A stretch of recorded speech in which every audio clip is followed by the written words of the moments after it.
Hello and welcome students. So जैसा कि आप जानते हैं कि हमारा पीसीएस से रिलेटेड ये जो फ्री वार्म अप सीरीज चल रहा है, इसमें हम मल्टीपल चॉइस क्वेश्चन सॉल्व कर रहे हैं ऑफ ऑल द सब्जेक्ट्स जो कि प्रीवियस ईयर क्वेश्चंस रहे हैं different different PCS examination, UPSC examinations, और कुछ क्वेश्चंस हमारी तरफ से भी होते हैं। तो आज का जो हमारा टॉपिक है वो है वाटर बॉडीज, और वाटर बॉडीज से related specially Indus water system से रिलेटेड काफी क्वेश्चंस देखने को मिले। जैसे कि हम पंजाब पीसीएस की बात करें, apart from this there were question in HCS as well. तो आज जो हमारा नंबर ऑफ क्वेश्चंस होंगे वो पीसीएस और एचसीएस दोनों से रिलेटेड होंगे। तो प्रैक्टिस पॉइंट ऑफ व्यू से ये काफी इंपॉर्टेंट वीडियो होगा। तो स्टार्ट करते हैं फिर। जैसा कि आपको पता ही है कि पीसीएस का नोटिफिकेशन आया है जिसमें कि 322 सीट्स है, और इससे रिलेटेड हमारी क्लासेस चल रही हैं चंडीगढ़ सेंटर में एट इवनिंग 4 to 8 PM। और रिसेंटली एक बैच भी स्टार्ट हुआ है 15 जनवरी से। तो इसमें हम क्या करते हैं कि 3 आवर्स की क्लासेस होती है, और 1 आवर लास्ट का जो होता है उसमें क्वेश्चन प्रैक्टिस होता है। सारे multiple choice questions related to the lecture हम सॉल्व करते हैं। तो इससे रिलेटेड अगर कोई भी क्वेरी है तो आप नीचे दिए हुए नंबर पे कॉल कर सकते हैं। क्लासेस से रिलेटेड अगर आपको कुछ जानना है तो उससे रिलेटेड भी आप उस नंबर पे कॉल कर सकते हैं। Apart from this you can visit Abhipedia's website as well. Okay, तो ये QR कोड है आपका related to the free warm up course. इसमें ज्वाइन करें, सब्सक्राइब करें साथ ही साथ। तो स्टार्ट करते हैं आप lecture. So the first question is, consider the following statements about estuary. An estuary is a place where river fresh water meets ocean. The area is highly productive. Third statement is the area is highly unproductive. So which of the above statements is are true? तो video को pause करें, comment करें कि इसका सही answer क्या होगा इस क्वेश्चन का। तो जैसा कि एस्चुरी की बात करें तो दो टाइप के आपको लैंडफॉर्म्स दिखाई देंगे। जहां तक फ्लूवियल लैंडफॉर्म्स की हम बात करते हैं एंड कोर्स ऑफ रिवर पे, एक होता है डेल्टा जहां सेडिमेंटेशन लोड काफी हाई होता है, एक होता है एस्चुरी। तो एस्चुरी जो होता है वो यूजुअली जब स्टीप स्लोप में कोई रिवर फ्लो हो रहा होता है और तब जाके जब ओशन बॉडी पे मीट करता है तो उस टाइम पे एस्चुरी फॉर्म होता है। एक अलग टाइप का एस्चुराइन डेल्टा भी होता है, ठीक है। पर मेजर अगर हम देखें तो एस्चुरी और डेल्टा। एस्चुरी अगर इंडियन कोस्ट में हम बात करें तो वेस्टर्न कोस्ट में आपको ज्यादा एस्चुरीज दिखाई देंगे, वेयर एज जब ईस्टर्न कोस्ट की बात करेंगे जैसे कि गंगा हो गया, गोदावरी हो गया, कावेरी हो गया, यहाँ पर आपको डेल्टा ज्यादा दिखाई देंगे, ठीक है। With huge sedimentation load delta ज्यादा दिखाई देंगे। तो as far as this question is concern, first and second statements are correct. That river water meets the ocean, that is correct statement, and this region is highly productive from fisheries point of view, from microorganisms point of view, from vegetation point of view. So this is a very highly productive region. So our answer will be C or 3, 1 and 2. Okay, तो ये है estuary से related question. Next question देखते हैं जो 2014 में आया। विच of the following separates the Asiatic Turkey from the European Turkey. तो अगर आप इसे देखेंगे तो आपको बेसिकली ब्लैक सी से लेके एजियन सी का रीजन जो है वो क्लियर होना चाहिए। और ये रीजन जो है वो बहुत ज़्यादा न्यूज़ में भी चलता है, because of Russia Ukraine war news में चलता है, because of the positioning of Turkey news में चलता है। तो वर्ल्ड मैप को थोड़ा प्रैक्टिस करना है, water bodies point of view से प्रैक्टिस करना है, mountainous region point of view से प्रैक्टिस करना है, ठीक है, प्लेट्यू पॉइंट ऑफ व्यू से प्रैक्टिस करना है, वेजिटेशन पॉइंट ऑफ व्यू से प्रैक्टिस करना है। जितने बार आप देखते जाएंगे ना ये सारी चीज़ें वहीं से क्लियर होंगी। आप इस चीज़ को रट तो सकते नहीं है, या फिर करंट अफेयर्स में आपको देखना होगा।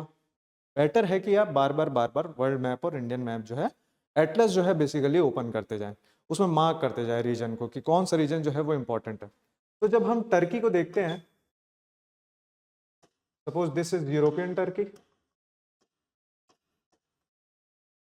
And this is Asiatic Turkey. तो यहां पर एक स्ट्रेट है। स्ट्रेट क्या होता है? स्ट्रेट जो होता है या वाटर बॉडी जो होता है, स्ट्रेट जो होता है दो वाटर बॉडीज को सेपरेट करने वाला एक नैरो जो वाटर बॉडी होता है, that is termed as strait. उसको थोड़ा सा आप वाइड कर दोगे, that is termed as channel. और वहीं अगर कोई एक नैरो स्ट्रिप ऑफ लैंड है जो दो लैंड को कनेक्ट कर रहा है तो उसको हम बोलेंगे इस्थमस। तो इस्थमस और स्ट्रेट जो है बहुत इंपॉर्टेंट है। स्ट्रेट का सिग्निफिकेंस अगर आप देखोगे तो स्ट्रेट का सिग्निफिकेंस आपको ट्रेड पॉइंट ऑफ व्यू से दिखाई देगा, नेविगेशन पॉइंट ऑफ व्यू से दिखाई देगा, geo strategic point of view से दिखाई देगा। जहां तक इसकी बात है geo strategic point of view से बहुत इंपॉर्टेंट है। तो अगर आप कैस्पियन सी से लेके ब्लैक सी तक का रीजन देखते हैं और फिर एजियन सी का रीजन देखते हैं, तो दिस इज कैस्पियन,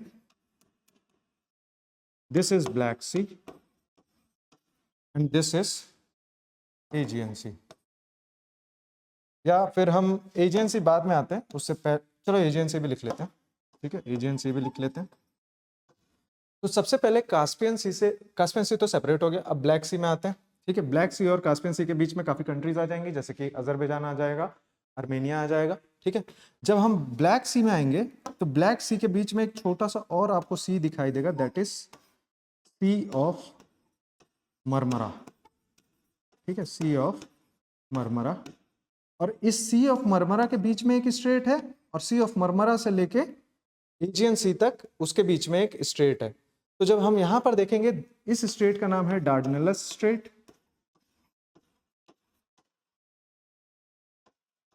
और जो ये स्ट्रेट है जो टर्की का यूरोपियन पार्ट और एशियाटिक पार्ट को सेपरेट करता है, ये है बॉस्फोरस स्ट्रेट, ठीक है। तो इसका बहुत ज्यादा सिग्निफिकेंस है बॉस्फोरस स्ट्रेट का जियोपॉलिटिक्स पॉइंट ऑफ व्यू से। So B is our right answer as far as this question is concern. UPSC में ऐसे भी क्वेश्चंस आ चुके हैं कि कास्पियन सी को बॉर्डर करने वाले कौन से कंट्रीज हैं, फिर ब्लैक सी को बॉर्डर करने वाले कौन से कंट्रीज हैं। क्यों आते हैं इस टाइप के क्वेश्चन? क्योंकि ये जियोपॉलिटिकली हॉट बेड रीजन है। जैसे आप रशिया यूक्रेन वॉर देखेंगे तो ये वाला रीजन काफी सिग्निफिकेंट है, तो उस पॉइंट ऑफ व्यू से ये क्वेश्चन बन सकता है, ठीक है। और ये 2014 का क्वेश्चन है।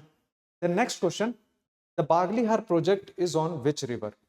तो इसके लिए आपको क्या करना है, इंडस वाटर और उसके जितने भी इंडस रिवर एंड उसके जितने भी ट्रिब्यूटरीज हैं, आप चेनाब, झेलम, फिर रावी, सतलुज, ब्यास, ये सब में जितने भी वाटर HEPs हैं, हाइड्रो इलेक्ट्रिक पावर प्रोजेक्ट्स हैं, उस सब का एक लिस्ट बना लीजिए, क्योंकि ये बार बार न्यूज़ में चलते रहता है as far as river water sharing is concern between India and Pakistan, Indus water treaty point of view से, और इस रीजन में मल्टीपर्पस रिवर वैली प्रोजेक्ट्स के पॉइंट ऑफ व्यू से भी ये न्यूज़ में रहता है। तो बागलीहार प्रोजेक्ट जो है वो है चेनाब रिवर पे, ए इज अवर राइट आंसर, ठीक है। बाकी रिवर जो है झेलम, इंडस और किशनगंगा, इसमें भी जो भी आपके प्रोजेक्ट्स है उसे आपने एक लिस्ट बना के याद कर लेना है, क्योंकि चांस जैसे कि पंजाब PCS की बात करें तो यहाँ पर ये फॉर्म होता है दोआब रीजन में, तो यहाँ पर ये सारे के सारे जितने भी पंजाब रीजन है, बेसिकली 4-5 जितने भी हमारे दोआब्स हैं, सिंध सागर दोआब हो गया, छछ दोआब हो गया, रचना दोआब हो गया, बिश दोआब हो गया, बारी दोआब हो गया, ये सब के आसपास में कौन से रिवर वैली प्रोजेक्ट्स है जो बहुत इंपॉर्टेंट है, वो उसका लिस्टिंग आपके पास होना चाहिए from drainage system point of view and from the water availability point of view, कि पंजाब में वाटर कैसे प्रोवाइड होता है, ठीक है। फिर उसके बाद नेक्स्ट क्वेश्चन देखते हैं, on which river and between which two places is the national waterway number 2 is situated, ठीक है। तो पहले क्या हुआ करता था, नेशनल वाटरवे जो थे वो 6 थे, 1 to 6 नेशनल वाटर वेज थे, ठीक है। National waterway 1 which was between Ganga and Hooghly, okay. लेकिन उसके बाद क्या हुआ कि गवर्नमेंट ने 111 नेशनल वाटरवेज बना दिए, 111 नेशनल वाटरवेज डिक्लेयर कर दिए। तो अब जो है वो क्वेश्चन कंपैरेटिवली कम हो जाता है इस रीजन से, specially from national waterway point of view, क्योंकि 111 याद करना अपने आप में टफ टास्क है, अनटिल एंड अनलेस कोई न्यूज़ में कोई आर्टिकल या कोई नेशनल वाटरवे चल रहा है, ठीक है। तो ये क्वेश्चन जैसे कि अगेन 2014 का है, ये हुआ है जो 111 वाटरवेज बने, ये 2019-20 के आसपास में बने। तो उस पॉइंट ऑफ व्यू से अगर हम देखें तो इसका आंसर जो होगा वो होगा ब्रह्मपुत्र, सदिया एंड धुबरी। ब्रह्मपुत्र रिवर पे है, सदिया और धुबरी को कनेक्ट करता है ये नेशनल वाटरवे 2, अभी भी नेशनल वाटर 2 ही है ये, और ये पूरा का पूरा असम स्टेट में, ठीक है। तो ये भी आपका क्वेश्चन था PCS में 2014 में। फिर नेक्स्ट क्वेश्चन देखते हैं, consider the following statements, Tiber river delta is not an example of cuspate delta. जैसा कि मैं बोल रहा था कि 2 टाइप के डिपॉजिट्स होते हैं, एक श्यूराइन डिपॉजिट होता है और एक डेल्टा डिपॉजिट होता है, कि जहां सेडिमेंटेशन लोड ज्यादा हो जाता है वहां पर डेल्टा फॉर्मेशन हो जाता है, ठीक है। तो ये डेल्टा के पॉइंट ऑफ व्यू से क्वेश्चन पूछा, और तिबर रिवर के पॉइंट ऑफ व्यू से क्वेश्चन पूछा है कि तिबर रिवर कहां पर है, वर्ल्ड मैप से है, HCS 2022 का क्वेश्चन है। तिबर रिवर एंटर्स इनटू तिरहेनियन सी। अब ये भी आपको देखना पड़ेगा बार बार कि वर्ल्ड मैप में तिरहेनियन सी कहां पर आता है ना। तो अगर आप मेडिटेरेनियन सी देखेंगे तो वहाँ पर आपको डिफरेंट डिफरेंट स्मॉलर सीज दिखाई देंगे, जैसे एजियन सी हो गया, तिरहेनियन सी हो गया, आयनियन सी हो गया। तो ये सबको आपको थोड़ा सा मार्किंग करना है water bodies point of view से। स्पेशली जो कंफ्यूजन होता है वो यूरोपियन रीजन में होता है, मेडिटेरेनियन रीजन में होगा या फिर नॉर्थ सी रीजन में होगा, बाल्टिक सी रीजन में होगा, या फिर आपको रशिया का अपर पोर्शन जो है जहाँ पर लैप्टिव सी है, कारा सी है, वहाँ पर कंफ्यूजन हो सकता है। तो जितने बार मैप्स को देखेंगे ना उतना क्लैरिटी आएगा, ठीक है। बार बार एटलस ओपन करना है इसके रिगार्डिंग। तो Tiber river enters into Tyrrhenian Sea, this statement is correct, and the Tiber river flows through the city of Rome, Rome जो है आपका इटली में है, this statement is also correct. तो first statement is incorrect because it forms cuspate delta, ठीक है। तो यहाँ पर हमारा जो आंसर आता है वो सी आता है, 2 and 3 is the correct answer. अब नेक्स्ट क्वेश्चन देखते हैं, which of the following characteristics are correct about waves. So ये कंपैरेटिवली बड़ा क्वेश्चन था। अगर आप देखोगे ओशनोग्राफी से रिलेटेड वेव्स, टाइड्स और सुनामीज का डिफरेंशिएशन हम यूजुअली पढ़ते हैं जब हम क्लासेस में ओशनोग्राफी कवर करते हैं। तो उस पॉइंट ऑफ व्यू से ये क्वेश्चन है कि wind causes waves to travel in the ocean. तो जो ट्रिगरिंग मैकेनिज्म है वेव्स में, the primary mechanism is wind, ठीक है। So first statement is correct. The actual motion of water beneath the wave is not circular, this is not true. सारा circular circular circular चलते रहता है, ठीक है। तो ये इनकरेक्ट है आपका, ठीक है। Wind causes waves to travel in the ocean, no, wind does not causes, wind causes waves to generate, but at the same time जो वेव्स एक दूसरे से कनेक्टेड रहते हैं उसके चलते वो वेव्स ट्रैवल करता है। वेव प्रोपोगेशन जो है वो वेव ट्रैवल नहीं करता है, एनर्जी ट्रैवल करता है उसमें। तो first statement is also incorrect. Steep waves are not fairly young ones and are probably formed by local winds. This is true. And the highest and lowest points of a wave are called the crest and trough respectively. तो ये जो wave formation होता है, चाहे आप कोई भी longitudinal wave देख लो, इलेक्ट्रोमैग्नेटिक वेव देख लो, चाहे ओशियानिक वेव देख लो, तो इसमें जो हाईएस्ट पॉइंट है this is known as crest, the lowest point is known as trough. और इसमें जो होता है, जैसे विंड ने यहाँ पर ट्रिगर किया, ठीक है, विंड के ट्रिगर से वेव प्रोपगेशन स्टार्ट हुआ, तो जो आपका मूवमेंट होगा दैट विल बी जो पार्टिकल मूवमेंट होगा that will be circular. Whereas अब वेव ऐसे कैसे प्रोपगेट कर रहा है, तो इसके साथ साथ यहाँ पर पार्टिकल मूवमेंट भी सर्कुलर वे में चलेगा, ठीक है। तो इसीलिए first and second statements are incorrect and third and fourth statement are correct. C is our right answer as far as this question is concern.